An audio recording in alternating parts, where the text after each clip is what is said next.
Hello, everybody. Welcome to our first episode in English. We have a wonderful guest today, Michal Pecanek.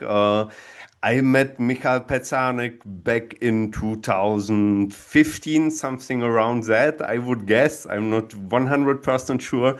And he worked for CDN 77 back in the days. He was the marketing leader at CDN 77, one of the biggest content delivery networks. After that, he joined Ahrefs. So maybe you have came across an article from him in the past. He was writing about B2B SaaS SEO. And after that, he started, same as me, freelancing. We have some clients together. I were asking already upfront if I can reveal some clients. Many of them are NDA, so I can't say the names, but I'm super happy to have you. Hi, Michal, and at the same time, hi, Thomas. Nice to have you. Hi, Thomas. Hi, Lucas. Thanks for having me. Excited to have the conversation after the many weeks or even months of chasing each other. Yeah, hi Michal. Also nice to meet you from my side. Just as a disclaimer for today's podcast, my wife always says I'm a noisy person asking lots of questions. So I think we want to learn from you today, and I hope it's okay that we just dive a bit deeper into various topics, Michal. But how are you doing today? How's everything on your end? I'm good. I'm good. Thank you. Christmas is in like a week or 8 days, so I guess everyone's busy to get some deadlines, to meet some deadlines before the holiday season. So apart from that, all good. How are you guys? The same. My daughter is counting the days until Christmas. We were just speaking in the pre-call, right? Advent calendar. I'm not sure how to say that in English. I think it's a similar word in Czech, is a Yes, thing. yes. So opening the doors, getting some sugar, some chocolate every single day. Favorite activity of my daughter. I'm sure it is for your kids as well, Lucas. Yeah, yeah, the same. And like everybody of us is shocked, like that there are only 8 days left or something like that. So it's so fast this year from my perspective. But I guess like the more children you have, the faster it gets. So it's crazy. So this podcast is a first in many regards for us, Michael. It's the first time we're doing this in English. Usually we have our German podcast, so that's one. And second, we're super excited to have you here as our first guest Yeah. in this podcast. So let's jump maybe into your story, right? Lucas gave us a quick rundown on some I guess companies you worked with and you worked for, but I also saw on LinkedIn you studied Chinese, right? So how the heck you go from studying Chinese to ending up in B2B SaaS marketing? Mhm. That's exactly correct, and it's actually connected, believe it or not. I studied abroad in China for 2 semesters, and it was an intensive Mandarin study, but there was still a lot of free time left. And at that time, I was like keen to explore other subjects or some fields related to what I study. I was in a double major, Chinese studies and economics. So the marketing side of things isn't that far from economics. I actually had some marketing related subjects in the university. And so I enrolled into some marketing courses on Coursera back then. I think Coursera is still the leader in online courses these days. And so I was looking through the marketing courses. I was interested in that, and I saw a course on SEO that was like starting soon, and it caught my eye. So I started with SEO in dead winter in China with no heating, and it was like 5 degrees Celsius in my room, and I was studying like SEO online in China. So that's where Okay, my journey started in 2014. okay, So I started with SEO and marketing like more seriously. What is it, like 11, 12 years ago? okay. Let's pause there. Why SEO in 2014 in mainland China? What sparked the whole SEO interest? So I was going through the courses list on Coursera. I wanted to learn something more about marketing because I was interested in marketing as a whole. I saw these different disciplines in there, and the SEO course was opening up soon, and it sounded cool. So it was like kind of a mix of technical things, content things, strategy, and so on. And I was doing some coding courses before that too, which right now kind of comes in handy. I was learning some basics of Python like 12 years ago, and now I'm vibe coding with Python all day, every day, like to create my custom tools. Maybe we'll get into that. So everything like comes around, and yeah, that just happened.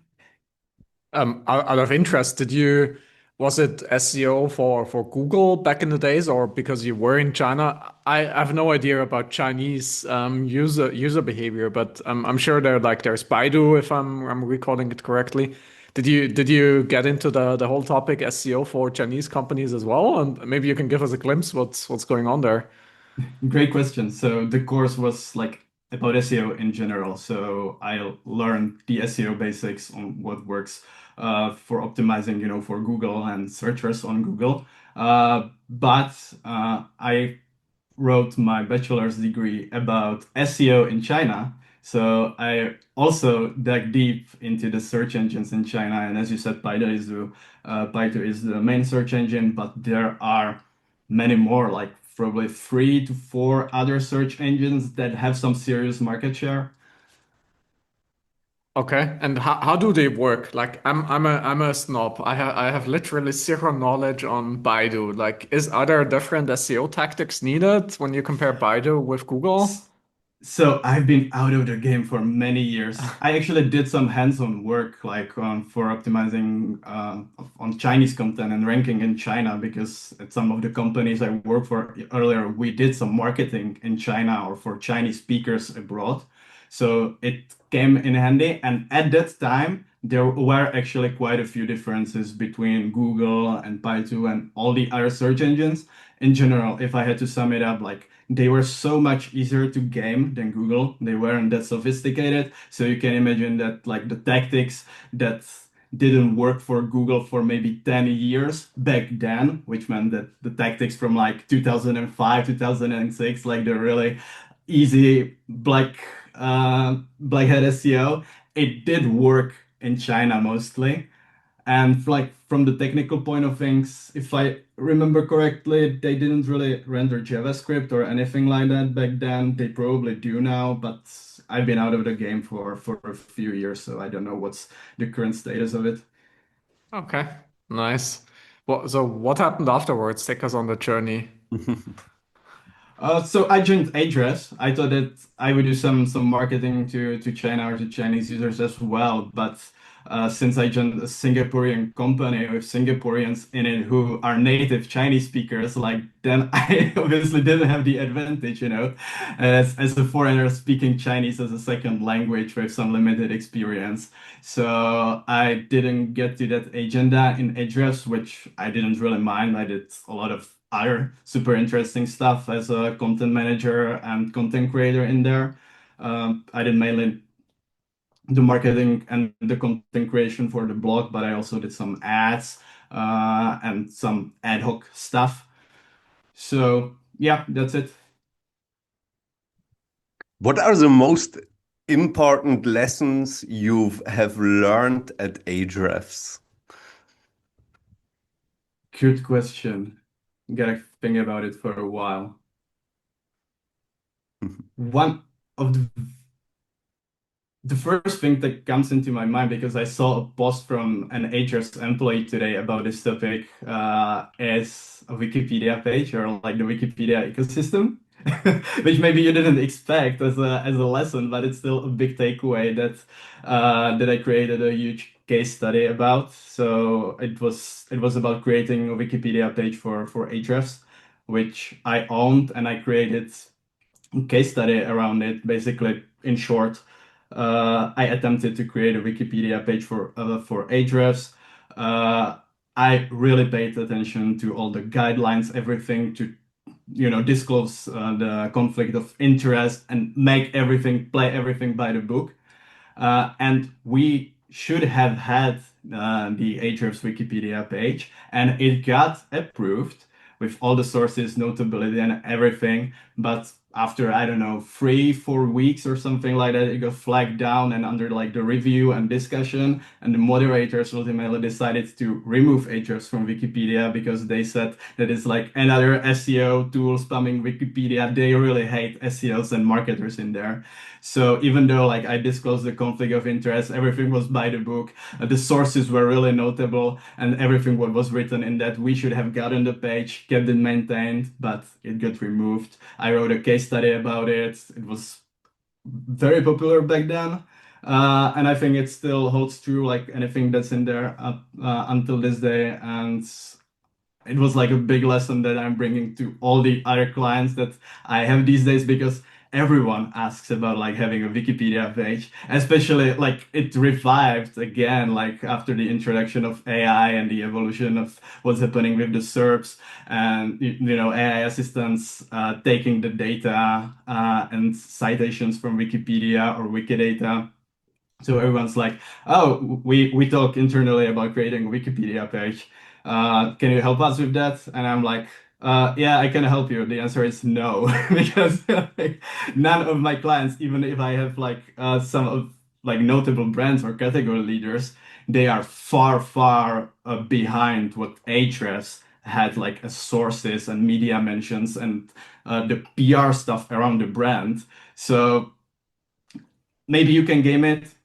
But I'm always telling them, yeah, like you're not big enough brands to have a high probability of success here. Let's double click on this topic a bit, Michal. What's the MVP like? Like when you say you don't have strong enough of an authority, enough credible sources, let's break it down as practical as possible. How big do I need to be as a company? How much trust signals I need to have? Which trust signals in particular? What are your thoughts there? Yeah, so if I recall correctly, there's even a list of notable sources, which are like, all the main magazines and newspapers. I'm not talking about Forbes. I'm talking about like New York Times and this sort of newspapers because Forbes and certain sections of Forbes can be gamed and bought, We all know that. Like as long as you pay, I don't know, 10,000, $20,000, you can get an article featured in there. So I think Wikipedia hates certain sections of Forbes or maybe even Forbes in general. So you gotta have citations and notable citations, meaning that it's not just a fleeting mention of your brand. If there's an article in New York Times, let's say about something about AI search or GEO, and then they mention a bunch of tools. So let's say they mention that you can track your prompts or what appears on your prompts in Ahrefs, in SEMrush, in your tool, Thomas, and so on and so forth. That's considered as a fleeting mention. That doesn't count. A mention that would count would have to explain what the company does or what the product does. So, in simple terms, let's say that your company would need to have like at least 1 to 2 paragraphs dedicated in the article explaining what you do, so you can actually count it as a notable mention. Ideally, it would have to be a dedicated article to your own company, which is super difficult to get in these big newspapers or publishers unless you're a public company. The companies that went public after IPO and everything, they get the coverage naturally. So I'm saying like if you're a company, if you have plans to go public and you want to have a Wikipedia page, wait until you go public because the coverage comes easily after that. Nice. On a scale of last question, sorry, I'm super curious. I promised you be noisy, Michael. On a scale of 1 to 10, how important is a Wikipedia page for, let's say, AI performance, AI search performance? Any thoughts on that? Is it I would say important? Is it not important? I would say like 3, so not that important. You can like none of my clients have a Wikipedia page, at least not in English. Okay. So I have solid performance in AI assistance with my clients, and none of them have Wikipedia page. We can get away without it. But I think generally Wikipedia page can help a lot, especially in like the entity SEO game, like Yeah. getting the knowledge panel, increasing Google's confidence in you as an entity in the knowledge graphs. It helps a lot, but you can circumvent this like with other tactics and techniques. Yeah. Okay, nice. I continue with my questions. Lucas, you jump in. You interrupt me when it's enough. But we came to the Wikipedia conversation because we spoke about Ahrefs, right, and your experience there. I'm curious. I mean, Ahrefs is an amazing SEO leader in the space, right? I really appreciate all the content they do, all the education, all the thought leadership, and also how they do it in a very creative way. I think there are various influencers out there working at the company, right, educating the market and whatnot. Tell us more about the soft facts at working at Ahrefs. What is it like working for Ahrefs as a market SEO leader? I think they're also pretty bootstrapped to my knowledge, strapping their way to 100 million and above, right? I think it's an amazing bootstrapping story as well. But what's day-to-day life at Ahrefs, and what are maybe some surprising things that you found surprising or interesting working there? It's a great company to work at. I guess more than half of Ahrefs employees work remotely. There's the biggest office is in Singapore, then they have a smaller office in the US, but most people work remotely all over the world. So the company culture and the communication, how you get stuff done, it's created around this, that everything, that you don't need any like uh, complicated steps of approval. You own a lot Mm, of things. You have autonomy to do stuff, to ship stuff from start to finish. So the management structure is also very lean. So it's the complete opposite of like the corporate culture, which I'm a huge fan of. Like at the company I worked for before, the CDN77, it was pretty similar in terms of the size and company culture. So I always loved working in these companies, and it was great to shape what people read and learn about SEO because, as you said, Ahrefs is a leader in this category, and you influence tens of thousands, hundreds of thousands of marketers all around the world every week by publishing new articles, sharing on social, getting it into newsletters, and so on and so forth. So I guess the other big lesson I learned from this is that great content, great valuable content that performs, so it ranks in search. If it's made to rank in search, that can get backlinks easily and naturally, that gets shared in industry newsletters, that gets shared on social media and so on. It takes a lot of time and effort, a lot of mm, time and effort and mm, expertise, mm. which is something that most clients don't really want to hear, and they're always finding the shortcuts. But Yeah. it's easier these days with AI. You get some of this boring stuff or less exciting stuff done easier and quicker with AI, but it still takes a lot of work to create such great content. And right now, I think Ahrefs is even like is still stepping up the game in terms of the content quality and what they put out in there. Like it's unbelievable to monitor them what they're publishing. Like Yeah. I'm really a huge fan even years after leaving the company. I think it's the only SEO blog I still read regularly.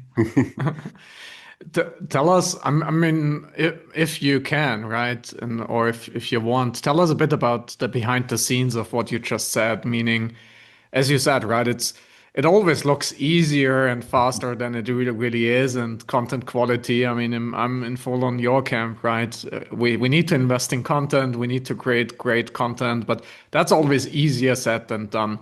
Take us behind the scenes at how does a content workflow from ideation? We have this idea, be it around a study. I mean, obviously, Ahrefs and other players, they sit on massive amounts of data, right? So, how much research was done by you, other colleagues? How would that happen? And how was the decision making on, well, we bring this research now public. We talk about this publicly. We want to share this.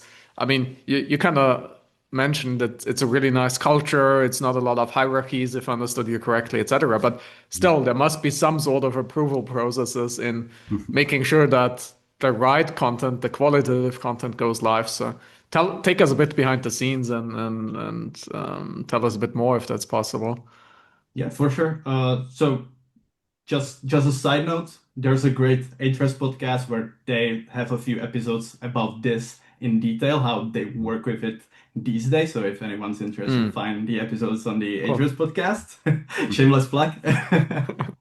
But when I was there, every writer had their own agenda and content plan and content ideas. And we had like a regular session approving the content calendar and what we'd be working on. And it was divided into new content and updating older content that should either be updated because it's not performing well or because it's already outdated and it's important enough that we keep it up to date. So that's like in terms of content planning and creating the content calendar. So you had the content pieces, and depending on what the content piece is, so let's say you're creating, because it's very different, like if you're creating a guide that's supposed to drive search traffic, let's say how to do AI SEO or how to do GEO, with like multiple steps and everything laid out. Or if you're creating, as you mentioned, like a data study, because that's something that marketers can't get done alone. So if it was a guide, you pretty much, you create an outline, you send it to your peer.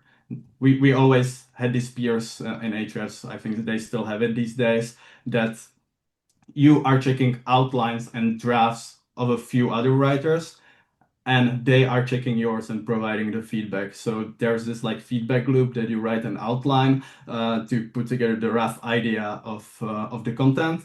You get a feedback on that, you revise the outline, and then if everything's fine, you start creating the draft.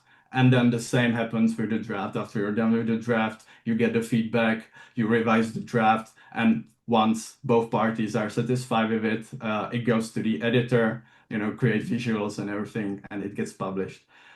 If there's and the data involved, then you need a data scientist or someone from the engineering team involved to actually get the data, dig into the data, and interpret the data.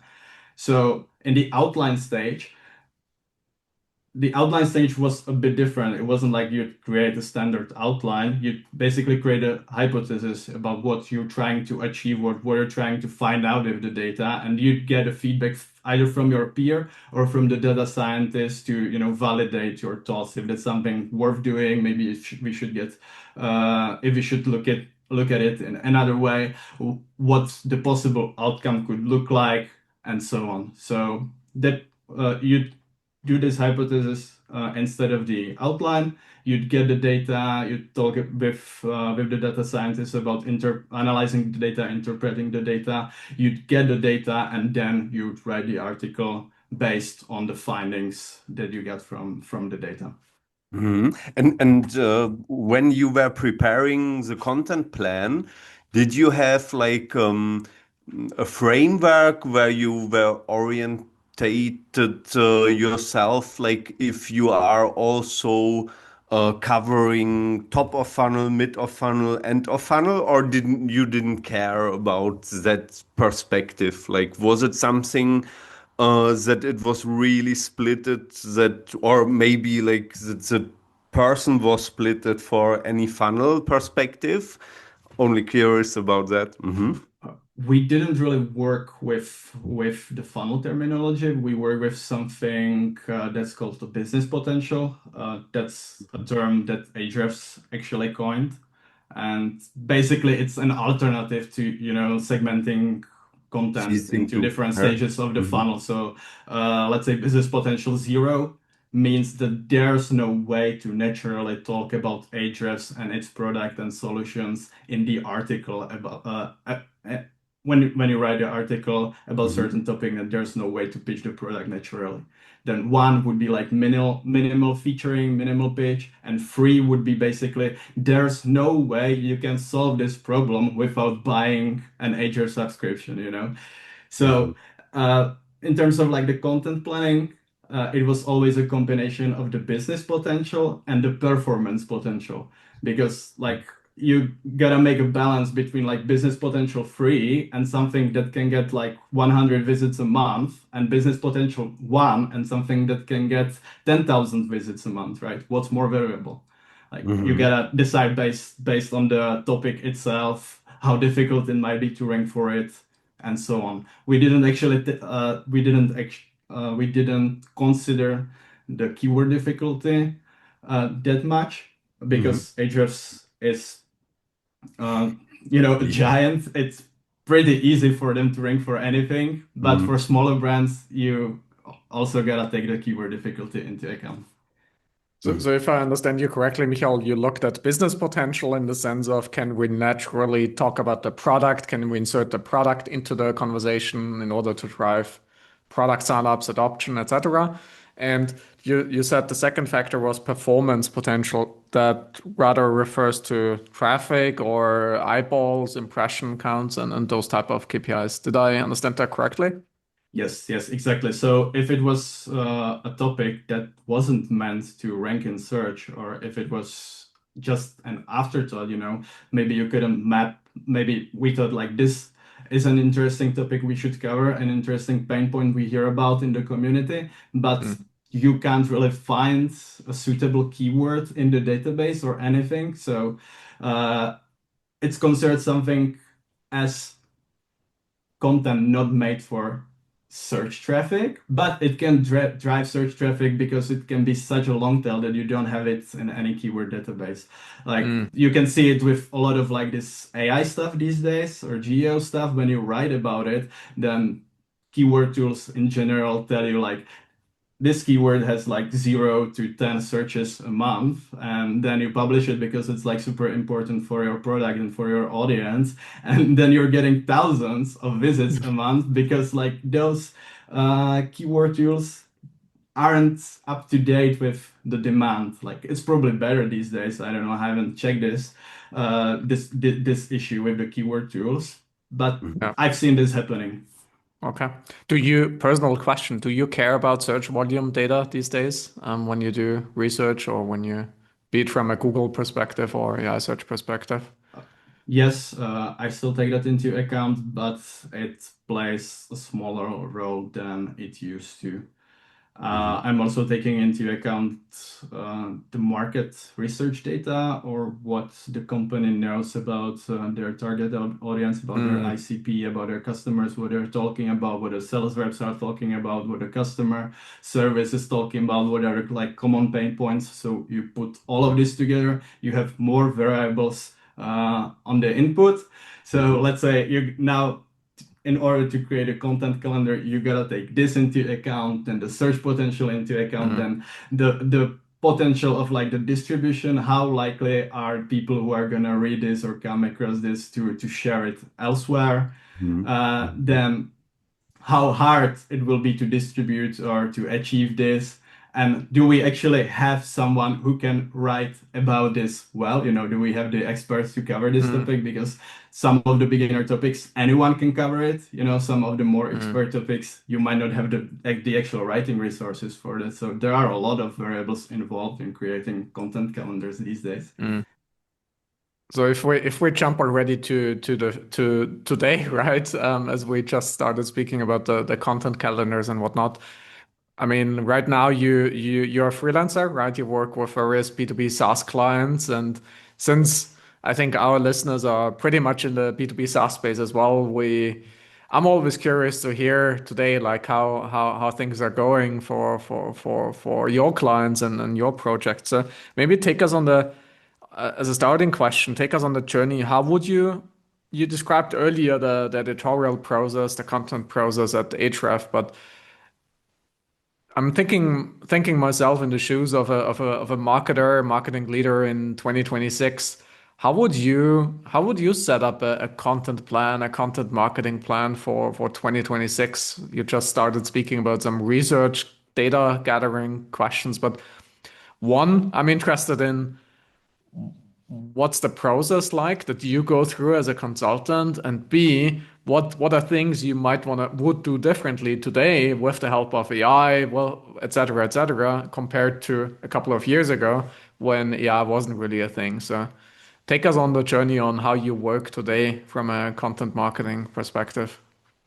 I'll start with the second question. The biggest difference today compared to 2 years ago or earlier is that the vast majority of clients, I am not focusing on the top of the funnel content at all, at least from the beginning, because most of the clients I work with or the leads I encounter, they don't really have the expert writers or writing resources. So, in my opinion, creating top of the funnel content without the expertise, without the information gain, without like the unique angle or unique data added into that, it's just a losing game in the long term, in my opinion. Like we see it on the clicks and impressions in search consoles. Clicks are declining all the Yeah. time. So in my opinion, like this standard top of the funnel regurgitated stuff that everyone writes about, it has almost zero value to most businesses these days. So I'm telling everyone to not focus on these unless certain conditions are met and we can actually create really valuable top of the funnel content that could achieve some of the goals. So I'm focusing a lot on the middle of the funnel and bottom of the funnel content. So product pages, solution pages, use case pages, features pages, comparison pages, alternatives pages, and sometimes even like other like sales enablement content that can sometimes rank in search, but we gotta get aligned, with the sales team, what they need, what they need from the content team, what I need from them. Sometimes there can be a match between those two. Okay, interesting. So I understand the mid of the funnel, bottom of the funnel aspect, Michal, and I would 100% agree on it. Still, maybe one challenge, and I was actually speaking with my marketing colleague about this the other day in regards to use case pages, solution pages that you also just mentioned, right? Which I mean, fundamentally, I would agree, right? Super important from a user journey perspective, and also like how we potentially feedback the content to AI, right? And so AI knows more about our products, documentation, whatnot. But what's when you look at your typical B2B SaaS clients, how what's a good maybe rule of thumb in regards to how to approach use case pages, solution pages, in the sense of, do you think the primary goal of solution pages are we're gonna bring organic traffic to it, we're gonna bring an entry point when people do their research on, I'm an agency, I'm looking for an SEO tool, et cetera, et cetera. Is that just the entry landing page? That's the starting point of the user journey. That's why we need those solution pages. Or like, let me pause there. What's the why, right? Why do we need those solution pages as B2B SaaS companies? Could also be used like solution slash use case pages. What's your why there? Uh, I see it like that it can benefit both. As you mentioned, both perspectives can get value from this. So it always has to make sense from the visitor flow, from the user experience perspective. If there's no way that we can imagine the ICP going through these pages or clicking through the website and it would never reach it, and if there's a chance that it has some search potential, then we might create it, but it will be deprioritized. We still gotta find the balance between Mm, like the match of the matching um, the solutions for the pay points that our ICP has, and the search demand or mm, what we see AI returning or asking, in return, let's say you start some like deep research in ChatGPT, it almost always asks you a few follow-up questions, so you can even get some context from that. But I that's just like a side note. It's not like Yeah. main metric for prioritizing any content. Did that answer the question in any Yeah, I way? mean, let me reframe it in the sense of, so I can give you a bad example or an example I think is not good, right? I see some B2B SaaS companies, you have a homepage, you have a feature page, and then you basically duplicate, you create a copy of that, and every time where it says feature for XYZ, you're gonna replace agencies with enterprises. So SEO, this is the let's think about an SEO tool, right? Ahrefs has an agency page that says we're the best SEO tool for agencies, and then on the enterprise page it says we're the best SEO tool for enterprise, and all the sections that follow are basically just word replacements where you replace the persona, you replace the ICP. What degree of how do you think about personalization and tailoring those landing pages towards a use case, towards a persona? Yeah, got it. So now we're kind of entering the programmatic content realm, right? So as you said correctly, there are definitely a bunch of SaaS players, even big SaaS players, who might have hundreds, maybe even thousands of these pages. SEO tools for realtors, SEO tools for enterprises, and so on. You can come up with all the combinations. You will get all of them from the keyword research tool. There will be a lot of them, but in my case, most of my clients are in niches that aren't as searched for, that don't have that like huge market search demand. So even if you tries to wanted to give this a shot, you're at least from like the keyword data, you're not getting that many landing pages ideas. So I'm personally not really encountering this issue or problem about programmatic content, because it's out of the question with like 10, maybe 20 different of these pages. We can still personalize each content properly to the target audience. Let's take the enterprise pages, for example. Your enterprise page should always be very different from all the other pages, like the communication, what the target audience is looking for. Those are very different things from SMBs, let's say.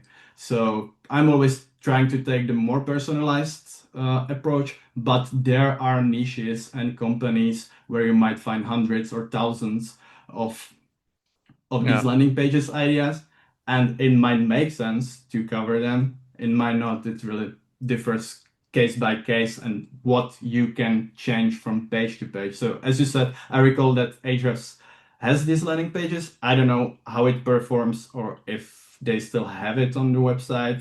It would be cool to check it and analyze it. Yeah. Maybe from back in the days, I will give you examples what I always did that we were doing landing pages for verticals. That means like, hey, CMS for nonprofit, CMS for enterprise, whatever. And when we were choosing, like really in the beginning, only two or three verticals where we made like a random site, and then we were really making it special for the vertical. And if that worked, we were scaling it up or not. Yeah. So we were always starting with from where we had the best data, the best logos to show, the best relevant things, informations for the vertical. And also what helped me always was like making a research on this people, like what are their problems, downloading and interviewing our clients, downloading white papers, so you really get more personalization like for the vertical. And I think with AI it's like possible to make these things faster and also cool, like always start like with the best verticals you have, and from there you can see if it scales or not. but definitely interested in your opinions to that. That's great input, Lucas. Yeah, I appreciate it. For sure. Like you definitely want to prioritize the verticals or the use cases, the features where that already have a lot of use or that you already have a lot of customers in, or you can showcase the big logos in there. If let's say you have a lot of biotech, like randomly thinking, you have a lot of biotech companies that maybe everyone knows about, like if you have like AstraZeneca, Pfizer, and everyone using your product, then maybe you should prioritize, a feature page, solution page, use case page, case study about biotech, because for some reason, for these companies, you are the winner in the category. So yeah, great inputs. I totally agree with that. Take us on to the, and maybe Lucas, you have some frameworks and tools there as well, but I'm also curious how do marketing teams do that research piece today, right? Meaning, with the help of AI, right? There are so many things you can accelerate, be it customer service, be it the internal knowledge that sits within teams, experts, business units, the product itself. So how do you do research ideation in regards to identifying those potentials, and what are maybe some frameworks, some techniques, some tools that you use in your daily flow there? I've seen clients using different methods, approaches, and tools to this. It really differs case by What's case. your favorite one? What's the most I interesting one? I think the easiest ones are the companies that use like all the fancy CRMs, data attribution platforms, expensive HubSpot subscriptions, everything that they already have these features and these summaries and the data extraction tools integrated in their subscriptions. So, for example, I think like Gong has this capabilities.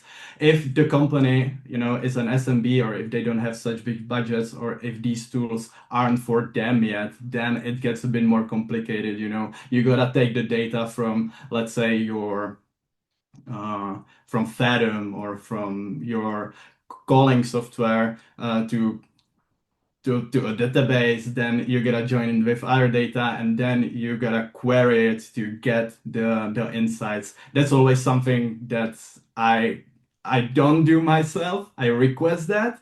I ask for it. If I get the answer that yeah, this is cool, but we don't have the resources to do that, then I still gotta do it the old way. I still gotta live without that data, but I always try to emphasize the importance of getting this not only for like creating content calendar or for SEO prioritization, but for the overall, marketing importance. Nice. Lucas, any Yeah, any thoughts from you yeah. on Like, the like process? definitely from my perspective, I like what Micha said. Like, we had a client together where they were recording the demo requests, and from that perspective, if you transcribe it and put it then to AI, it's really good. And also like CRM data, yeah, like tickets, where if the sales team is writing down informations that can help really a lot to understand better, like what are the problems, where they what they want to achieve, yeah, and from that perspective, it helps a lot from my point of view for marketing. Yeah. I Lucas and I were joking, I think, in one of the last recordings that I rather recently got into vibe coding. I wasn't really doing much myself, but I have to tell you one story that since our last recording, also Lucas, I really love to connect CRM data to Michal's point and like phantom meeting recordings with my Claude agent and to basically extract pain points, extract also performance measurements, right? Emotions. And I mean, to me, it's still crazy today to think how that's possible at a glimpse. While many, many years ago, we all had to do manual data digging, manual work there. And Mm. I really wonder where we're going to be in the next couple of years in terms of from an agentic use case, right? Because, I mean, I think most companies live on so much data points, right? So much internal data, but it's most often not accessible for marketing teams, for other teams, right? For various reasons, right?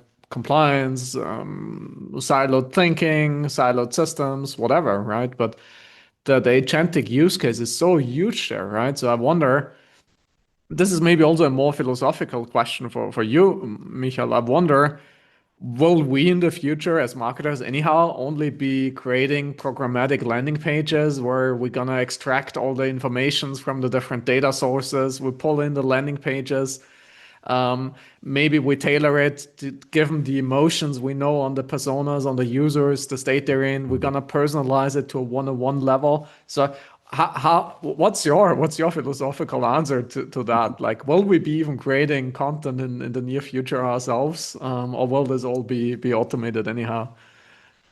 There's definitely a possibility if you develop the workflows and if you have the capable agents to put it all together, then yeah, I can imagine this happening programmatically, creating super valuable, unique, insightful content with, the information gain that we were talking about programmatically with the help of AI, even if it has on top of the data and everything that you're sitting on as a company, it has your own expertise and knowledge elsewhere, and it all connects the dots, and then you're just doing the work as like the editor of it. Then yeah, I can imagine this working. But again, like personally, as a content creator, this is not something I would want to happen, because I think that would be super boring, a super boring job. I want to be writing most of the articles myself. I want the help of the AI with a lot of the tasks involved, but I don't want it to take away like kind of the joy of like putting everything together. Yeah, it reminds me. I think the other days, like in the last couple of days, there was on LinkedIn this article. I think it was from New York Times, basically claiming we all need storytellers in our companies because of AI, and it kind of reminded me about this article because I mean, you're saying I want to be creative, right? I want to create content. I want to use AI to help edit and do whatever, but I'm in your camp, right? Don't get me wrong. What I'm about to say, I'm totally in your camp. I think like we cannot lose the creative side of things as businesses at the end of the day as brands, right? That's what makes us unique. But from a productivity standpoint, I'm also thinking, well, if an AI is creating all those use case landing pages for me, where I was even lazy in the past to do that myself, right? I can focus on maybe other parts of the content side of things, right? So I guess myself, just reflecting that, I'm on the one hand side, I'm a creative person. I do believe that we as brands need to stay creative in order to be unique, to not be replaced by an AI, because at the end of the day, everything else can be automated, right? Our internal processes, even how we sell products online, how we convert users, etc., etc. There's no uniqueness to it. So we need to bring uniqueness through our stories we tell as marketers, and we create. I always say marketing needs to create their own stories. But at the same time, as marketers right now, we've been thrown under the bus because of AI, and we've been asked to create more content, do more, because now we have all those AI productivity tools that can help us. So, what's your take in like productivity versus creativity as you go into next year and with all that stuff that is going on in the AI side? I'm generally trying to tell clients to actually do less these days, because if the- we can definitely do more, but it will be the same or worse quality than we're doing right now. And we already know that where we are heading, with the AI search and with more people using AI assistants and relying on that. I'm pretty sure I use Perplexity more often than Google for already many months. So uh, we already know that these AI assistants, uh, they really pay attention to the freshness of the content more than the traditional search algorithms.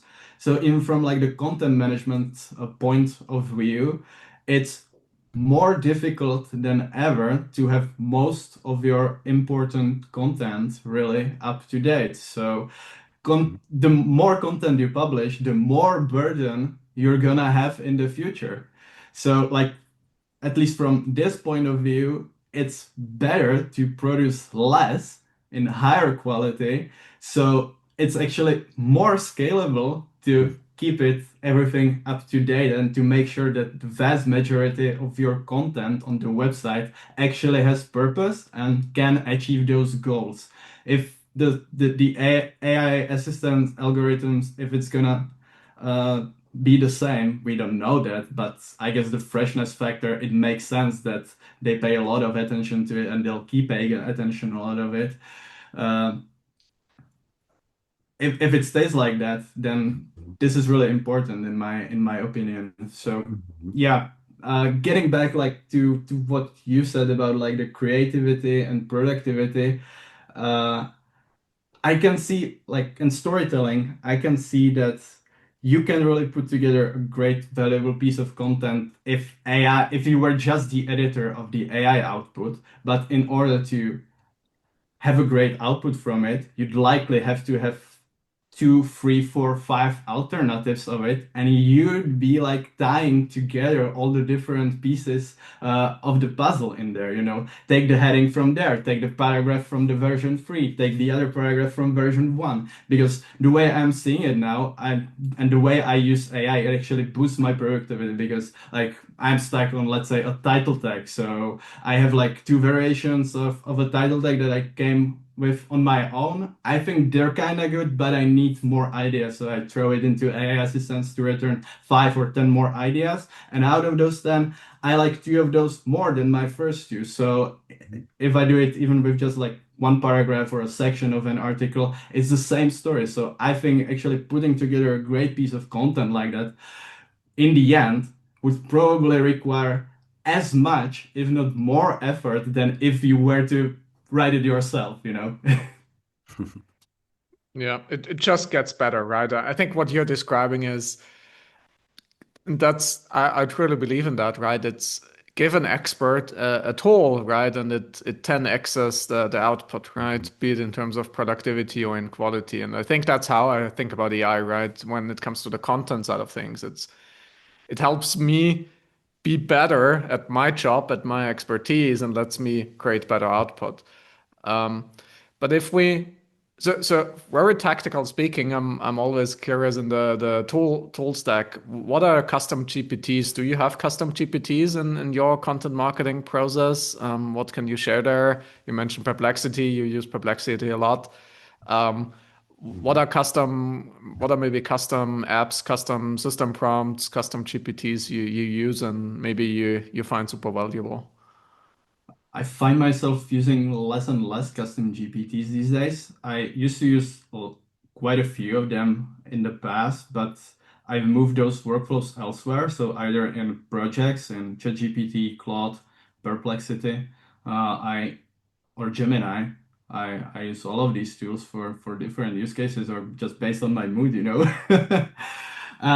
Or having like or creating vibe coding my own tools, which are most often like for technical solutions. So for the content production itself, it's my job is more in coaching the editors and content creators and writers how to use the AI efficiently in their own projects, in their own workflows, but it's not usually set up Mm, like that in my own accounts because okay. I'm not the one that's creating the content, I'm the one managing the content.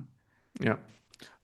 Tell us more about the wipe coding. Which technical products did you wipe code? Why did you wipe code them in the first place? Yeah, I think the tool that I'm most proud of or where I put most effort in and what's saving me most of the time is a custom internal linking tool. So I have because I none of the SEO tools or the internal linking tools that I tried or found on the market were good enough for me. And internal linking is always a low-hanging fruit for pretty much all clients, everyone I encountered, and it takes a lot of time to do it well.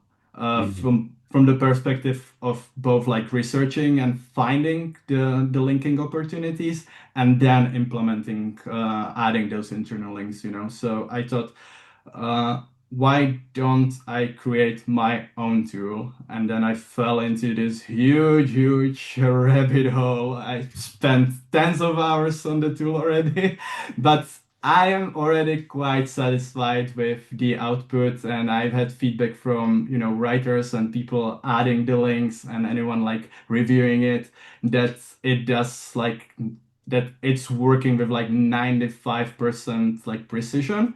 The like let's say 95 of 100 of those link suggestions are actually good and worth adding.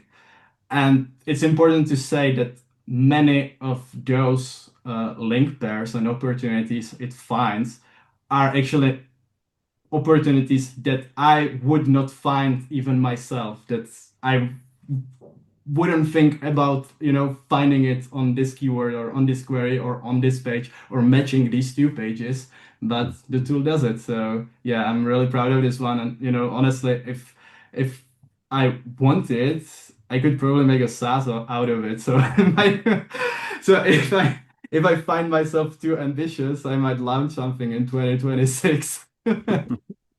Nice. So it's not public available yet. Yeah, for- it's just it's on my private GitHub. Yeah. Okay. And what does it make it better? Like there are like I know that SEMrush had some internal link tool. Yeah, we never used it. It was doing we did it manually, and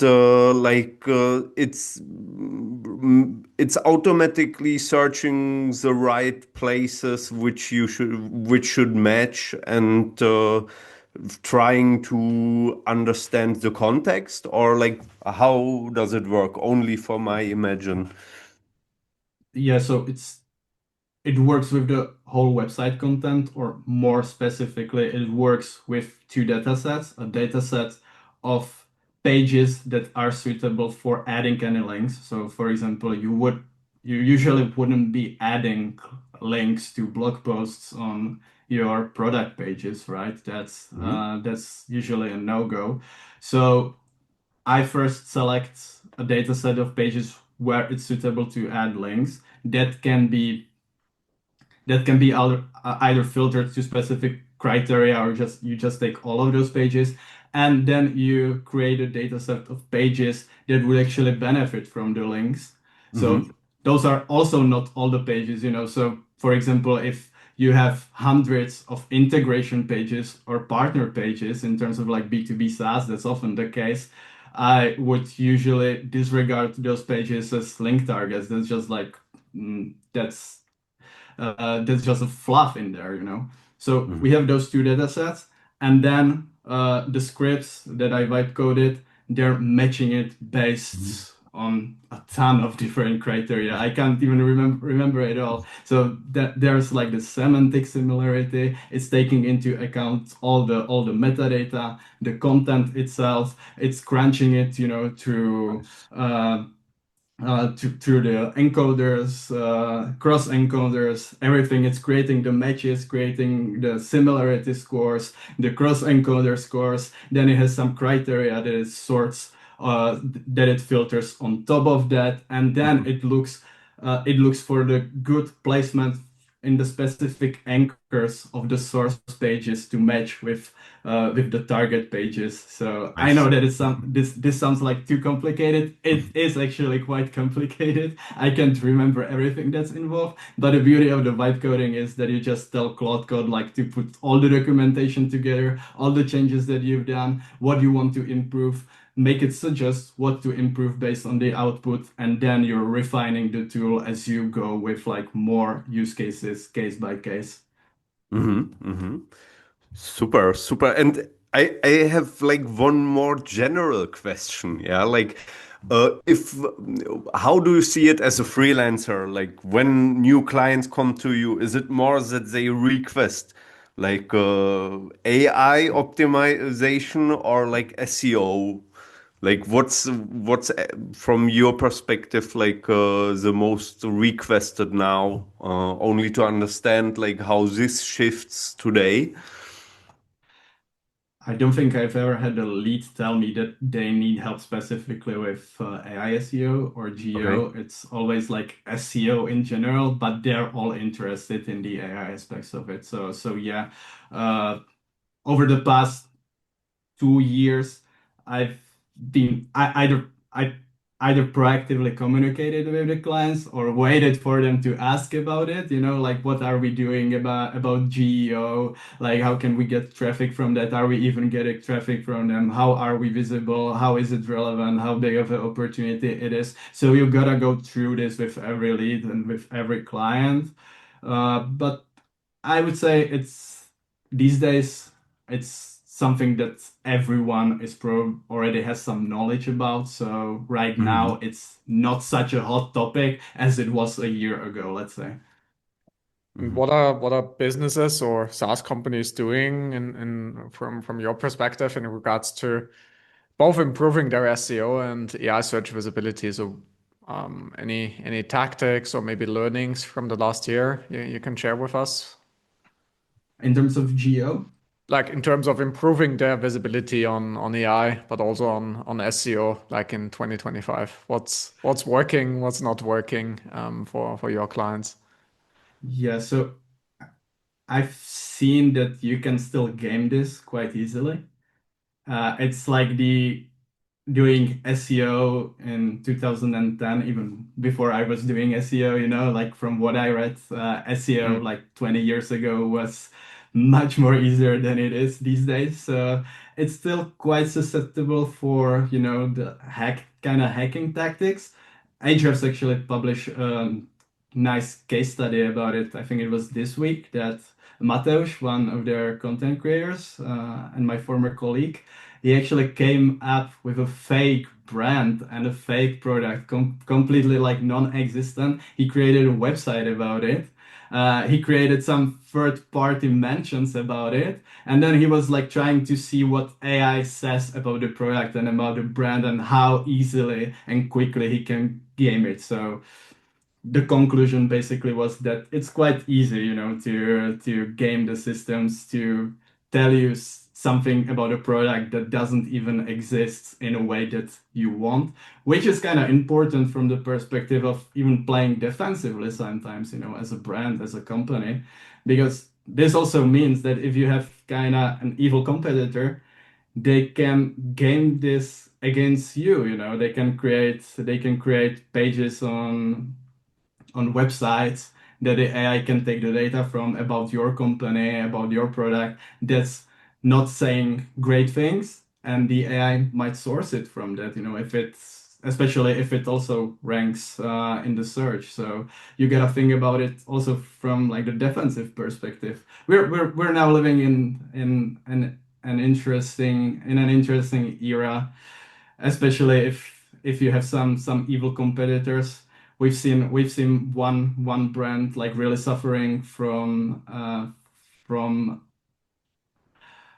a competitor launching a campaign against them on Reddit. So there was an Mm. that's also an interesting aspect of doing social media, doing online reputation management, geo, Reddit. Everyone's want to do Reddit these days, right? It I want to say it works, but Yeah. it's really difficult to do it right. And there was this case study of one brand launching a bad campaign against another brand on Reddit, taking hold of the main Reddit and the niche, and writing bad stuff about the company and about the product, and it tanked them completely, the other company. So sometimes you gotta think defensively too.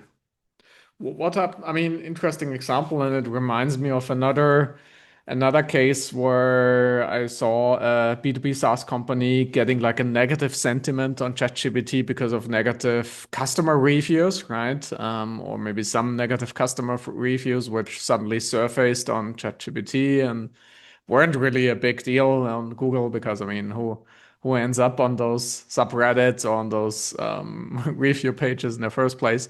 So, what would you recommend a B2B company who's put into this defensive mode, no matter if it's a competitor doing that or their own customers? feeling not too happy about certain features and maybe complaining on Reddit, Google reviews, Capterra, G2, wherever, right? What's the best practice from your perspective? This is something that most founders and anyone in management, they don't really want to hear it, but like the most important thing here is having a great product actually. If I have a lead and I'm not convinced that they have a great product and product market fit, I these days I don't really take any clients that don't have product market fit yet. I don't think SEO is right for them in 95% of cases. But you gotta have great product, you gotta have the audience, at least some percent of it that already loves it, and then you don't have to care about these problems. But if you already have a great product, you have some ambassadors, you have some people using it on a daily basis and talking about it and loving it, then you're gonna double down on the online reputation management. I think it's more important than ever in the past 2 years to So tell if to I sell to yeah, sorry. No, go no, on. go. No, I just wanted to basically replicate what you said, and you said, well, build a great product. I agree, right? Product market fit. That's step number one, having a great product.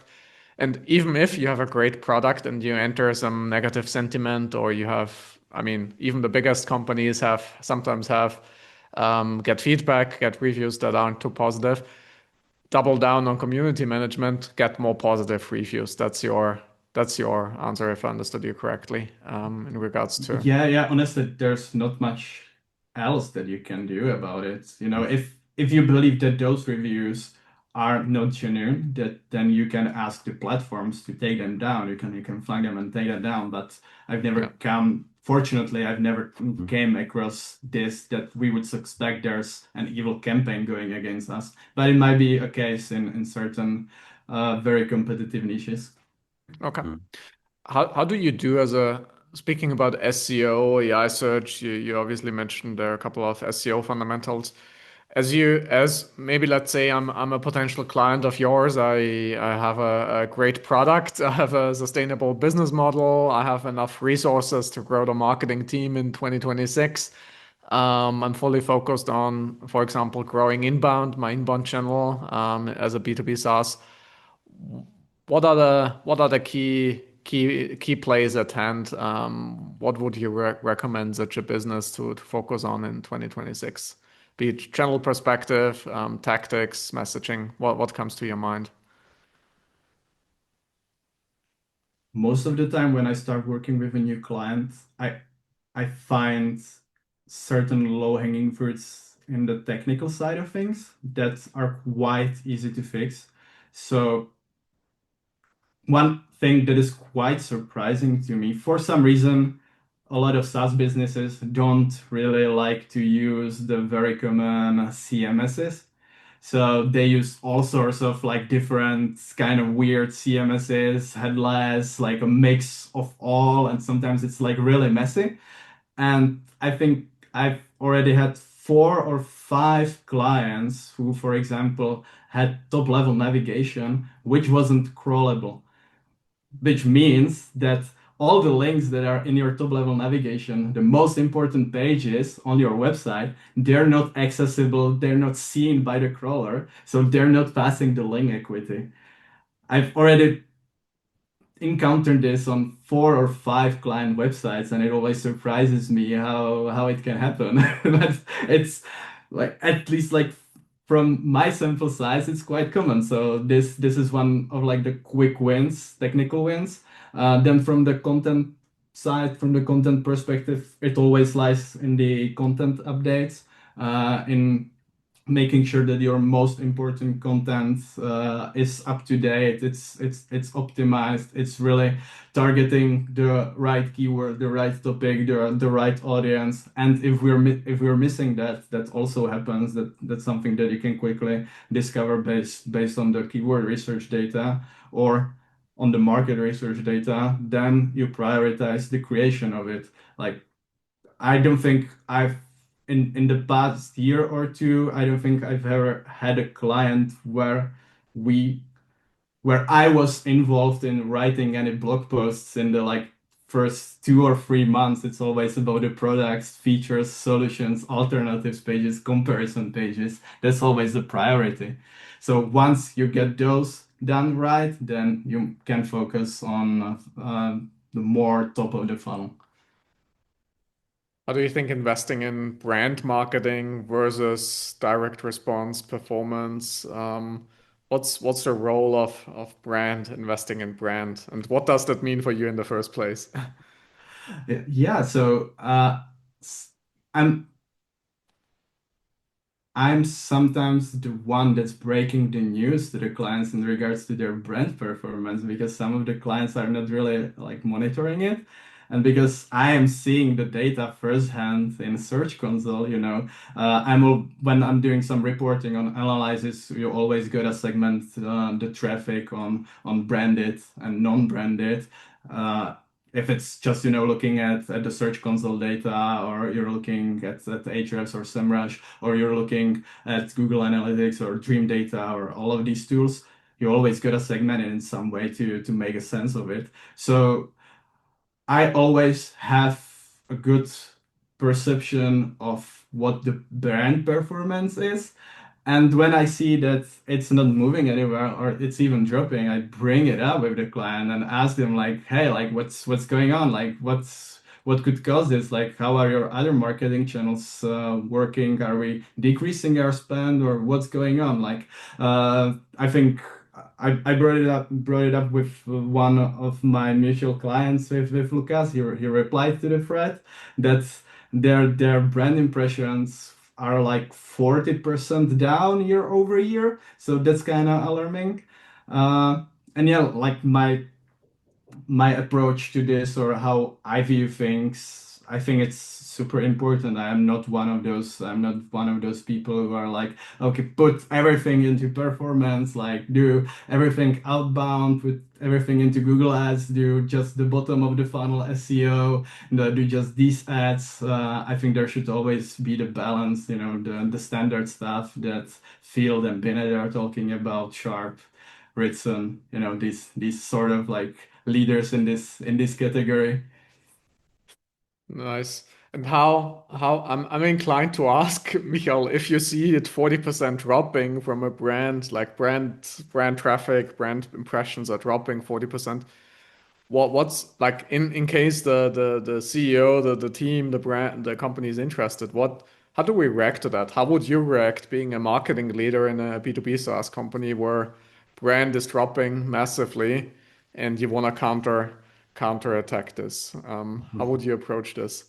If I was in charge of it, I honestly probably never make it happen in the first place. I would always try to keep track of it and try to grow it steadily. But if it happened, then I would definitely try to analyze like what happened, how did it influence the bottom line first, but because we're talking about the brand, then I've tried to get some proxy metrics or data, how it influences all the metrics that are above that, how top of the mind you are. I under sorry.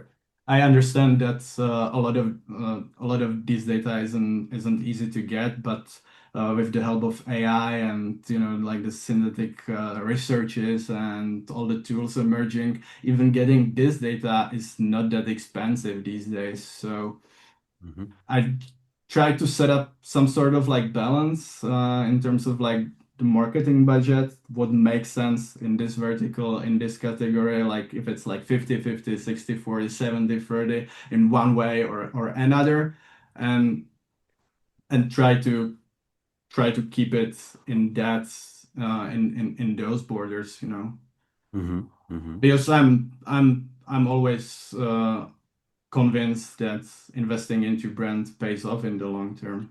If it's done the right way, of course, like you can do brand marketing that sucks, so that's another thing. Mhm. Should we talk Super. about this brand marketing that sucks and what doesn't suck? Like what's good brand marketing? Yeah, like I'm trying to think about any specific examples, but nothing's mind top of mind right now. Like if there's any like SaaS company that does a bad job of this, that I can see like they're throwing the money down the canal. I don't know. And you were mentioning a lot like comparison pages. Is it something what works in the most cases? I'm curious, like if you have some best practices from content perspective, how to approach it, because like a lot of my clients, I think struggle. Like, should we do a comparison like where we have check boxes, or is there something what you have seen working better? Did you do any testing? Curious about that topic. Yeah. First of all, this is where keyword research, in my opinion, is still very important because this differ client to client. So there might, with one client, there might be a pattern that the biggest potential is in targeting brand alternative or alternatives sort of keywords. In another vertical, it might be that there's the biggest potential in targeting like brand competitor or competitors kind of keywords, which is kind of similar. You might get away with, or you can get away with targeting like best brand competitors topic and ranking for alternatives as well. It happens. You just should use the term that has the more search demand, right? And then there are cases where it might make sense to first focus on brand A versus brand B. And as you see the data, this is something, as I said, where keyword research is still super important. I don't think you can get its insights elsewhere. And then you create a strategy for these pages based on that. Do you already have these pages, or are you starting from the scratch? Like, how are you gonna approach it? Like, if the company already has these pages, like best X alternatives, then it probably makes sense to stick with this angle and just update those pages, even if I see that it might make more sense to create brand X versus brand Y pages, or we might like repurpose it completely into this new angle. Always like depends on the search potential. In terms of creating the content itself, or let me just add, in some cases, it makes sense to create both types of pages. So you can have these listicles, best X alternatives, and then you will have brand X versus brand Y. And if that's the case, that your brand is not huge enough, so people are not searching for the comparison with your brand. So you might be a HubSpot competitor, but you're like a small brand, so they're searching for HubSpot versus Salesforce. Then you can create HubSpot versus Salesforce versus your own brand, so you add yourself as like the third alternative. In terms of the content itself, you said it yourself, like competitor tables, not a fan of them in general, but they're like a necessary evil. I don't think I have any competitor pages that don't have any table elements, but those table elements differ. I always tell clients to make them as objective as possible, which means including objective data. I hate these like features comparisons, which are like, green ticks on your end and then your competitor with the red crosses on their end. Like, come on, who believes this, right? So, like the objective data points we're talking about, that's, pricing. Uh, that's maybe like how many features or how often are you innovating the products. It means like, reviews on certain platforms. This is why the reputation management is also important. Then we might have like the overall sentiment from those reviews. This is something that can be easily done with AI these days. You can get all those reviews and sum it up into like the overall sentiment. So if you're doing a great job in online reputation management, you can use it in your advantage on these comparison pages. So yeah, that's it for the tables.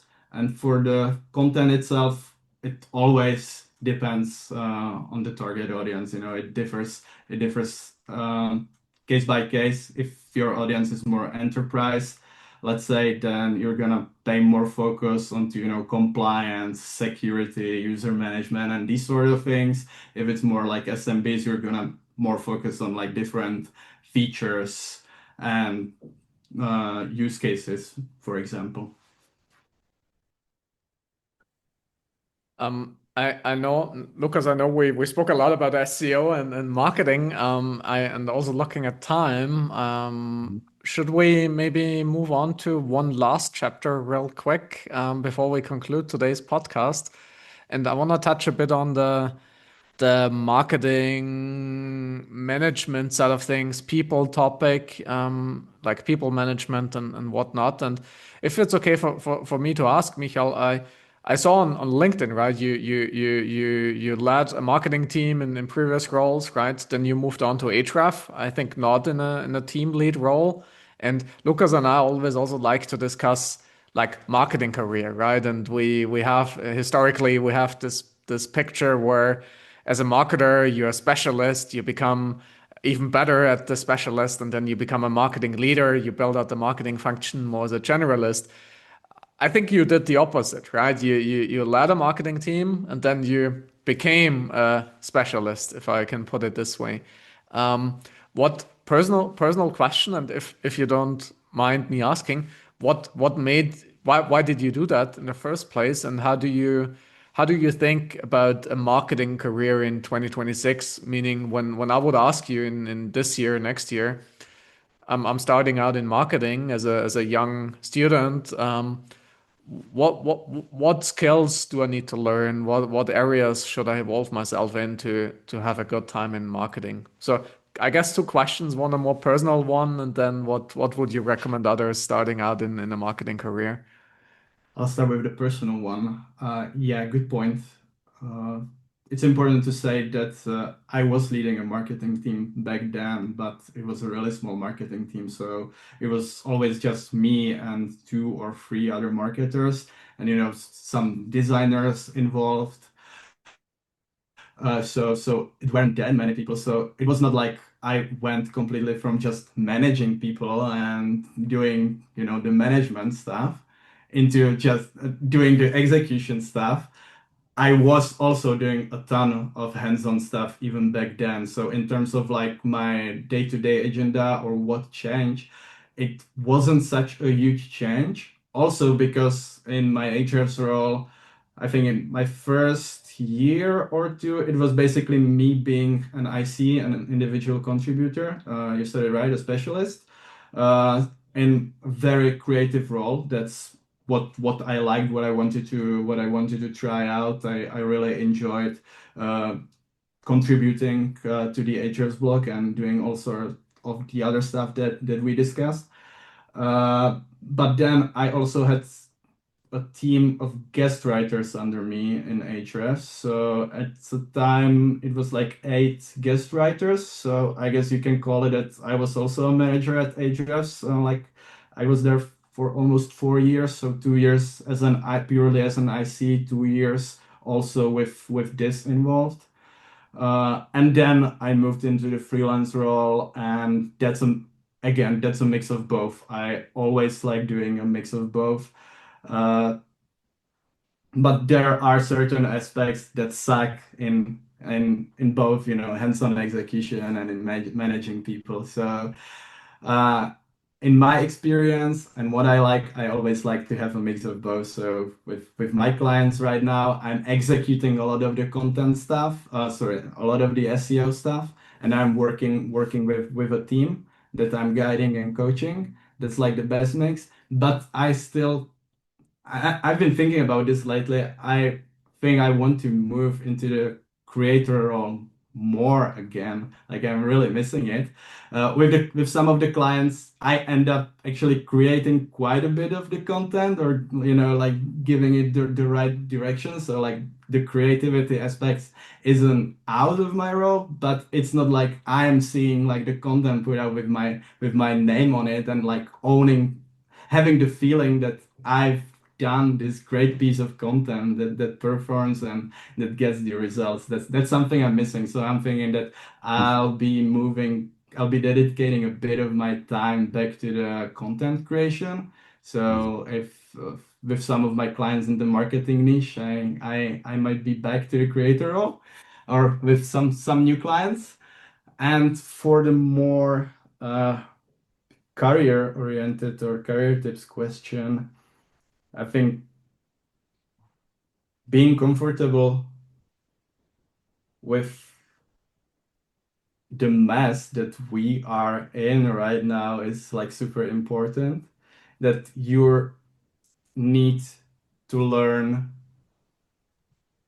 how to live with a lot of uncertainties around you. I think there were always like a lot of uncertainties in marketing. Um, it's always depending on the field. I think, Lucas, maybe you can say like in PPC, like there are a lot of things like taken for granted, or where in SEO it was never the case. But right now, more than ever, we're in more uncertain era than we were before. So you need to be comfortable in this and learn how to thrive in it, and how to manage and operate with the news, with the new features and new stuff that we have, and how to integrate it into your own workflows. But for that to happen, you first need to hone your skills and to be knowledgeable and have expertise in a certain area. So I think how I would approach this is to get expertise in one area, or try to get as much expertise in one area as possible. But on the other hand, it's also super important to have a bit of the generalist background as well. So, like what I've done in the past, I studied the mini MBAs. I enrolled into the mini MBAs from Mark Ritson in marketing management and brand management. So that was quite something and eye-opening, to have like world-class education in this sort of areas, and at least try for a while to be in a more generalist role. That's what I did at the beginning, like in CDN 77, like the content and SEO part of the job was maybe like 5-10% of my agenda.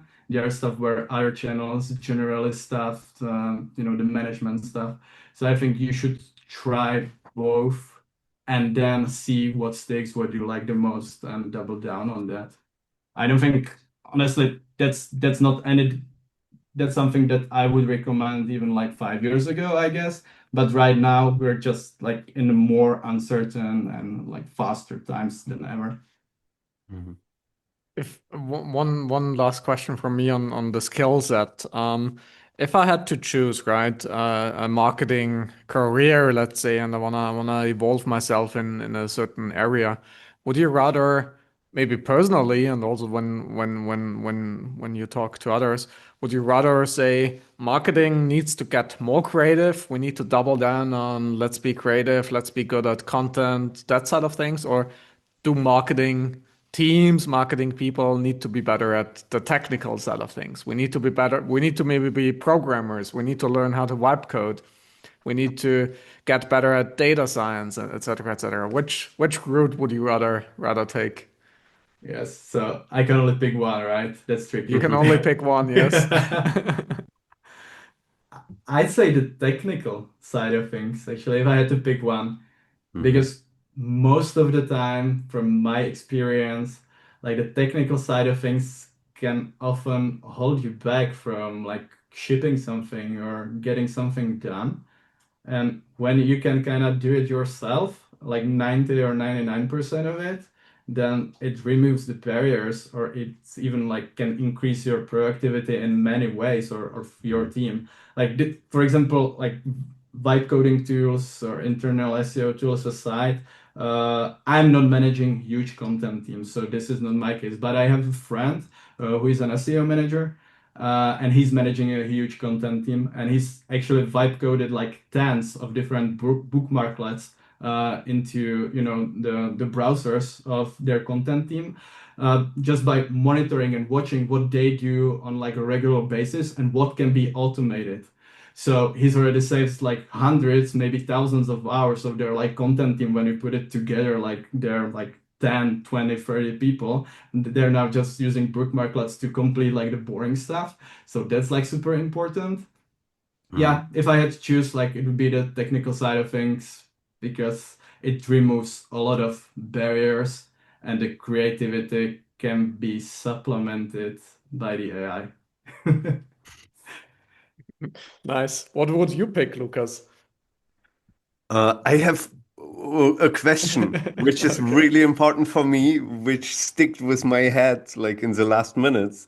And you were mentioning like you had 8 guest writers. Do you have any tips for our listeners and for me how to find guest writers without reading like with thousands of hours? Because I don't guess that AI can help me. Like if I ask like, hey, say me 5 guest writers for our vertical, there will be the most expensive people. And if you have any tips like how to find them and what to look after on them and how to manage, if you have any tips on how to manage them, I would be really curious. Good question. Um, you can do the research quite quickly in here. Just put together a huge database of an industry content where you scrape all the writers. Again, you can either get it like, I guess, from Screaming Frog. I don't use Screaming Frog, but I think you can do that, or just quickly vibe code a scraper to get the writers. See what names are repeated in there. See who might have like you can pull the SEO metrics to it, see which writers get the most organic traffic, who Nice. write the most content, and then based on this like the whole data set, you can shortlist it to let's say 10 or 20 different writers, and then you're gonna open up the content pieces from them and see what you like, what you don't like, and you can reach out to them. Then again, you gotta filter out the writers that are employed in-house. Obviously, you can't you can't get an in-house writer from a competitor to write for you. Uh, but yeah, that would be like the researching process. Still, it requires quite a bit of effort, but it's not like you're gonna spend a week on it. It can be done Hmm. in one afternoon, I guess. Hmm. Then it's about like reaching out to them, like, hey, do you want to write for us? So that's it for the hiring and finding the writers. I wouldn't, I don't have great experience finding the writers based on posting job listings because you usually don't get the best writers this way. Hmm. Then, of course, industry connections. For example, like I know a few writers who I have good experience with. So if I have a client, who I think the writer that I already know can provide the expertise for can do a good job, then I'd connect them. So always just ask around. So that's it. And from the managerial point of view, How I know fast that hey, what they gave to me is like only AI written without reading it. there are a lot of checkers like this, but Yeah. they are not very reliable. Hmm. So you don't need to read the whole piece of content to form an opinion about it, just read the title, read the Hmm. heading, read the first 2 or 3 paragraphs, and then it's kind of enough. It's either shit or it's worth reading further, right? Yes, yes. Uh-huh. So from the managerial point of things, I always stick to the Ahrefs process that we already outlined in the past. That's something that I did in Ahrefs and I brought it with me to other clients as well. Do the we do the feedback loop. I'm just the one that's providing the feedback on the outlines and on the drafts most of the Hmm. time. Hmm. If sometimes I operate in a niche where I don't really have the expert knowledge, Hmm. so I sometimes delegate this to the expert in the area, of course, because I'm I'm always able to provide the feedback based on the SEO point of view. But if I don't understand the content itself, like in depth, then I need someone else involved. Mhm. Super, thanks. Anything we didn't cover today, Michal, where you're like, I'm super excited about this as I go into the new year. I'm exploring this hot topic right now, or I'm stopping doing this. Yeah, I don't think it's exciting. Honestly, it's anything but exciting, but a super important thing that probably many SEOs or people involved in content creation will be um, will be spending some time on is like some performance comparisons or analysis. You've done the last year, then you're gonna see like what's waiting for the new year, some predictions. Yeah, you'll see like the traffic dropping, the organic traffic dropping most of the time, and like what does it bring to the business? So the attribution and the analysis side of things in SEO is like super messy these days. I'm not gonna lie. I kind of hated any reporting and doing this sort of work, but it's kind of like necessary evil. I've developed some processes in it and like how to communicate stuff to the management to get a buy-in, but it's not these are not always like easy conversations, you know. Like no one likes to see traffic charts like dropping. I've with a few of my clients, at least one, I think we've got like a stable traffic chart year over year, which is like a win. So sometimes it's not that bad, but most of the time you see the traffic dropping, and then you need to tie it with the other metrics to the bottom line sometimes. Sometimes it's easier if you're already using the tools like trim data, amplitudes, and these sort of tools that can do the attribution much better and in much more granular settings than just GA4. So yeah, like you need to see that even though your traffic goes down, that the organic performance and the influence on the bottom line goes up. If you can communicate that to the management, then you don't really need to worry about your job or getting a buy-in or to continue or anything. If you can't attribute your work and performance and everything to like growing the bottom line or meeting some KPIs, then you obviously have problems. But that's always been the issue regardless of the traffic chart. This could have been an issue, this could have always been an issue, even if your traffic chart was going up. If you were like publishing a lot of like programmatic content didn't that didn't really have any objective in mind other than like driving traffic that doesn't have any value to you, then you can drive millions of visits, but it's not gonna influence the bottom line. So you can have traffic going up, you can get traffic going down, but it doesn't say anything about the bottom line. You always have to connect the dots. So in this sense, marketing just needs to be better at connecting the dots, being focused Yeah, and towards. sometimes like yes, and sometimes just trusting your gut, I Yeah. can't always and believing in one other. Like that's obviously a much harder discipline, like to communicate this and to get a buy-in, but sometimes you just know that something works and you can't see it in the analytics. You just gotta believe in it, right?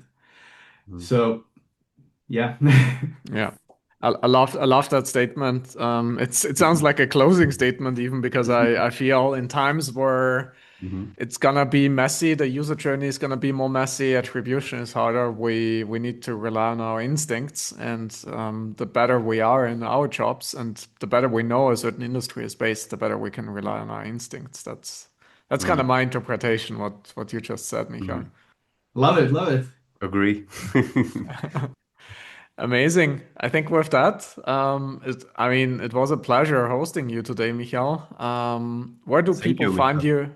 Where do people find you on the internet? Thanks for having me, guys. Anyone can connect with me on LinkedIn or on X, just with Michal Pecanek. Or if you write into Google, hopefully my website will pop up on the first place. I don't think there are many people with my name. So yeah, glad to connect with anyone in the industry. Uh, it's obvious that I don't speak German, so if any of your German listeners, sometimes I get messages in German, in French, and other languages because the Ahrefs posts were Uh, translated to other uh, languages, so people automatically assume that I speak the language, and then I tell them, sorry, I don't. Like, yeah, I don't speak German. Please write to me in English, but happy to connect with anyone. Amazing. Thanks so much for being here today, and yeah, happy Christmas. Thanks for Super. Happy having me. Christmas. Merry Christmas and Happy New Year, everyone.